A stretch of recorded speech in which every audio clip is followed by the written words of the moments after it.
ఐపీఎల్లో royal Challengers Bengaluru star player Virat Kohli దూకుడు మీదున్నాడు. Run race లో టాప్ గేర్ వేశాడు. సొంతగడ్డ బెంగళూరులో గుజరాత్ టైటాన్స్ పై చెలరేగిపోయాడు. ఆరంభంలో క్యాచ్ డ్రాప్ అవడంతో దొరికిన అవకాశాన్ని వినియోగించుకున్నాడు. ఆ తర్వాత గుజరాత్ టైటాన్స్ బౌలర్లకు మరో అవకాశం ఇవ్వకుండా రఫాడించాడు. టార్గెట్ చేజ్ లో కీలక పాత్ర పోషించాడు. మొత్తం 44 బంతులు ఎదుర్కొన్న విరాట్ కోహ్లీ 81 పరుగులు సాధించాడు. ఇందులో 8 ఫోర్లు 4 సిక్సర్లు ఉన్నాయి. 184కు పైగా స్ట్రైక్ రేట్ తో విరాట్ కోహ్లీ ఆకట్టుకున్నాడు. కొన్ని రికార్డులు కొల్లగొట్టాడు. టీ20లో ఒకే దేశంలో 10,000 పరుగులు పూర్తి చేసుకున్న తొలి బ్యాటర్ గా నిలిచాడు. 49 పరుగుల వ్యక్తిగత స్కోర్ దగ్గర విరాట్ ఈ రికార్డును అందుకున్నాడు. ఆర్సీబీ ఇన్నింగ్స్ 10వ ఓవర్లోనే ఈ మైల్ స్టోన్ ను టచ్ చేశాడు. ఒక దేశంలో టీ20లో ఎక్కువ పరుగులు సాధించిన ఆటగాళ్ల జాబితాలో కోహ్లీ తర్వాతి స్థానంలో రోహిత్ శర్మ ఉన్నాడు. హిట్ మ్యాన్ 8,563 పరుగులు సాధించాడు. మూడో స్థానంలో శిఖర్ ధవన్ ఉన్నాడు. శిఖర్ ధవన్ 7,626 పరుగులు చేశాడు. గుజరాత్ టైటాన్స్ తో మ్యాచ్ లో సూపర్ షో తర్వాత విరాట్ కోహ్లీ ఆరెంజ్ క్యాప్ ను సొంతం చేసుకున్నాడు. 37 సంవత్సరాల వయసులోనూ తగ్గేదే లేదంటున్నాడు. సీజన్ లో విరాట్ కోహ్లీ ఇప్పటి వరకు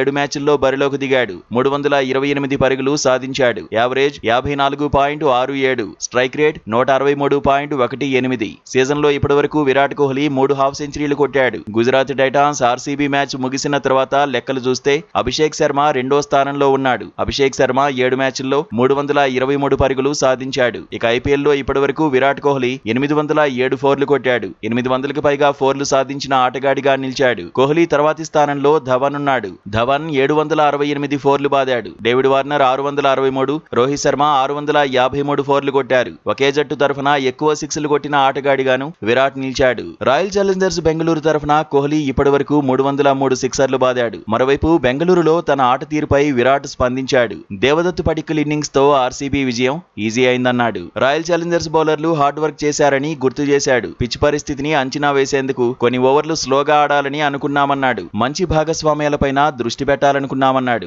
గుజరాత్ టైటాన్స్ బౌలింగ్ బాగుందన్నాడు. బ్యాటింగ్ కు వచ్చాక దేవదత్ పడిక్కల్ ఏమాత్రం ఇబ్బంది పడలేదన్నాడు. స్వేచ్ఛగా బ్యాటింగ్ చేశాడని ప్రశంసించాడు. ఫస్ట్ హాఫ్ లో దేవదత్ పడిక్కల్ ఇన్నింగ్సే వ్యత్యాసం చూపించిందన్నాడు. తాను ఒత్తిడికి లోనవలేదన్నాడు. క్రీజ్ లో సెట్ అవడానికి టైం పట్టిందన్నాడు. టార్గెట్ 230 వరకు వెళ్తుందేమోనని అనుకున్నామన్నాడు. కానీ ఆర్సీబీ బౌలర్లు మెరుగైన ప్రదర్శన చేశారన్నాడు. ఆర్సీబీ బ్యాటింగ్ ఆర్డర్ అద్భుతమన్నాడు. బ్యాటింగ్ విభాగంలో డెప్త్ ఉందన్నాడు. రిస్క్ తీసుకుని షాట్లు కొట్టినప్పుడు అవుట్ అయినా సమస్యేమీ ఉండదన్నాడు. ఎందుకంటే లోయర్ ఆర్డర్ వరకు ఆర్సీబీ బ్యాటింగ్ యూనిట్ బలంగా ఉందన్నాడు.